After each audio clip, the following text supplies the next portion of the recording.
Tonight on KGW News, a violent robbery at a local pet store. Being that close to losing your life or your dog, over $150. How neighbors are stepping in as police search for the suspect.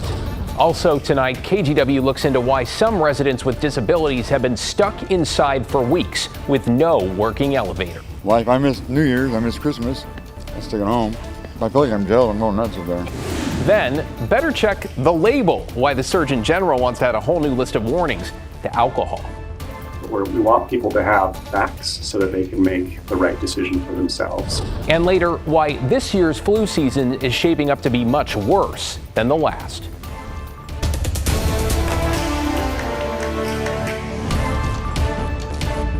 Thanks for joining us. I'm David Mulco. First at 11, frustration at a Portland affordable housing complex after weeks without a working elevator. Neighbors tell us they fear there is no end in sight, with some saying they have been effectively trapped. Alma McCarty spoke with residents and got an update from management and the elevator company. Alma? David, the apartment in question here is Y East Plaza Apartments. That is not far from 122nd and Burnside. Both elevators have been out of service since December 11th after someone opened the fire line, flooding 3 floors of the building. At Y East Plaza in Southeast Portland, it's frustration, anger. I get it that there's issues that happen, but this has gotten to the point of ridiculous. The broken down elevators residents say are causing more than a minor headache. With so many people in walkers and wheelchairs, some people that I know of that are bedridden and they cannot get out their house, they cannot walk the stairway. If I miss New Year's, I miss Christmas. I'm sticking home. Shane Arnold relies on an electric wheelchair to get around. Without a working elevator, he feels stuck in his 3rd floor apartment. Supposed to be my 4th weekend.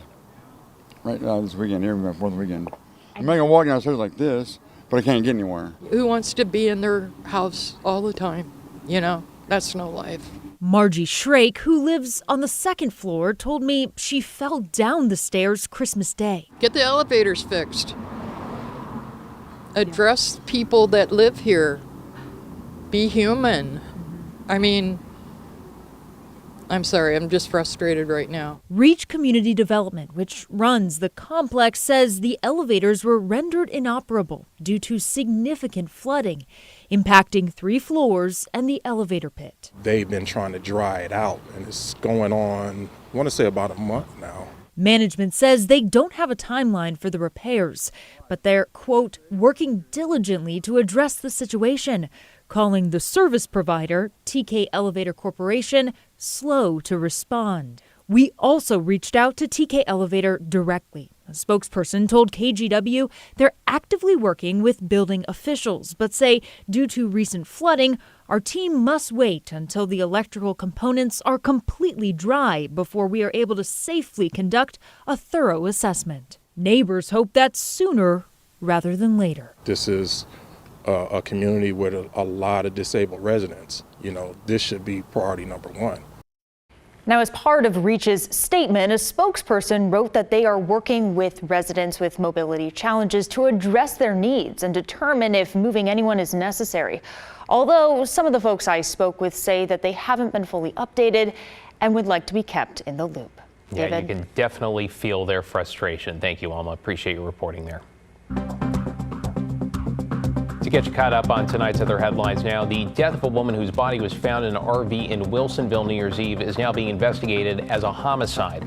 The medical examiner identified the victim as 41-year-old Catherine Cross. Authorities say they responded to a medical call to the RV around 7 Tuesday night near Southwest Nike Drive and Boone's Ferry. Investigators have not said how Cross died, nor have they identified any potential suspects.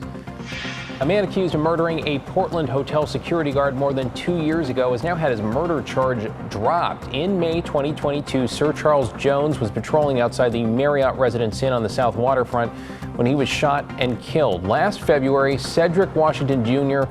was arrested and charged with his murder, but after he spent 10 months in jail, that charge was dropped. The Multnomah County DA says Washington instead pleaded guilty today to a charge of hindering prosecution and received 3 years probation. They are not saying why the charge was dropped, but are calling it an ongoing investigation. And students and teachers are set to return to Southwest Portland's Markham Elementary nearly a year after the ice storm that shut it down. The first day back at Markham will be next Tuesday.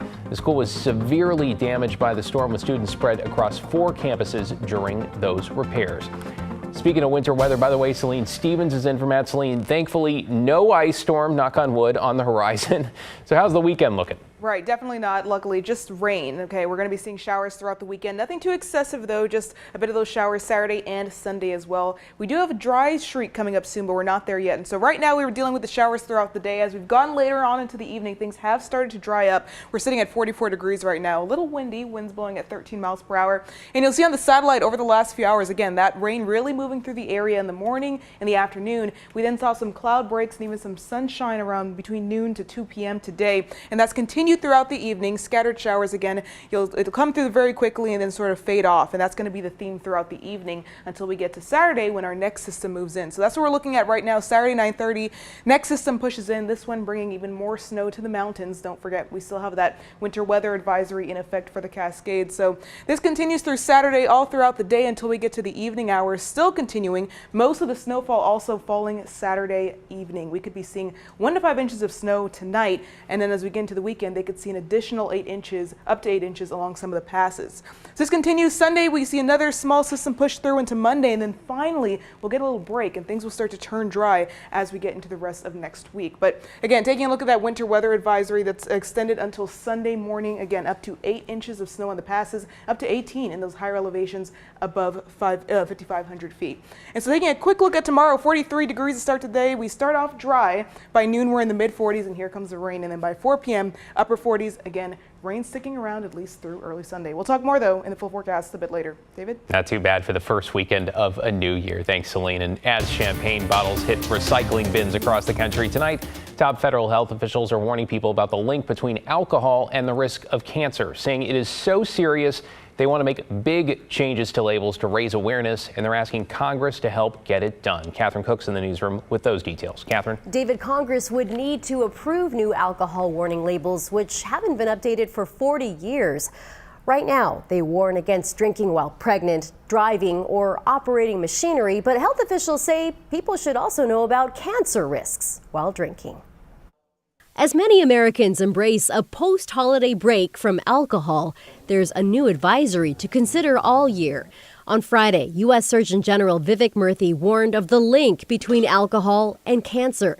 Specifically, that alcohol is the third leading preventable cause of cancer behind tobacco and obesity. Well, actually, the research has been building for years now.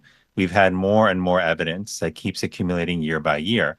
That's giving us a strong connection, a causal link between alcohol and cancer.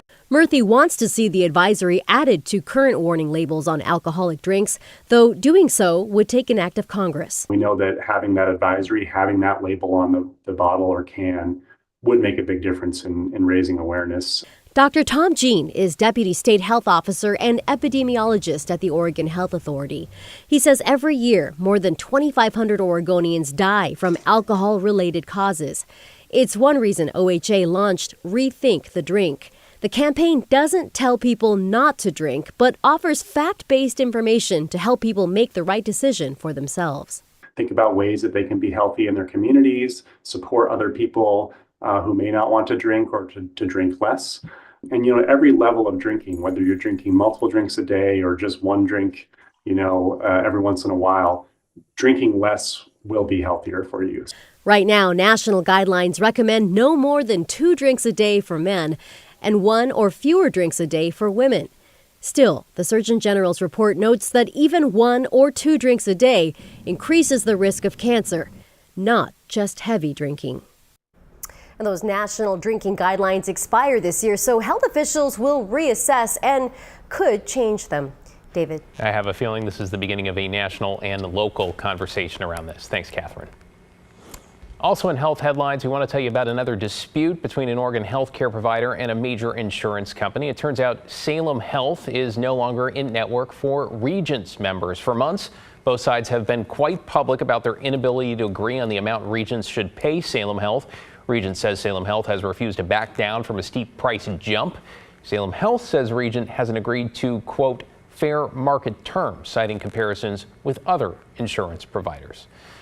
Tonight, we're also following up on flu season. As we reported last night at 11 during Christmas week, Oregon reported 2 pediatric flu deaths. Now, that is compared to no reported deaths of children last flu season. Officials say this season began on October 1st. Since then, 474 people have been hospitalized with the flu in the Tri-County area, and the main strain, influenza A, is a more severe strain of the virus. State health officials say they are also concerned about the number of people who've gotten vaccinated. Our influenza vaccination rate this year, to date, is down about 4% from where we were last year. About 26% of Oregonians have been vaccinated to date, according to our immunization registry records. In Washington, state health officials are also recording a bad season with so far 5 adults dying from the flu.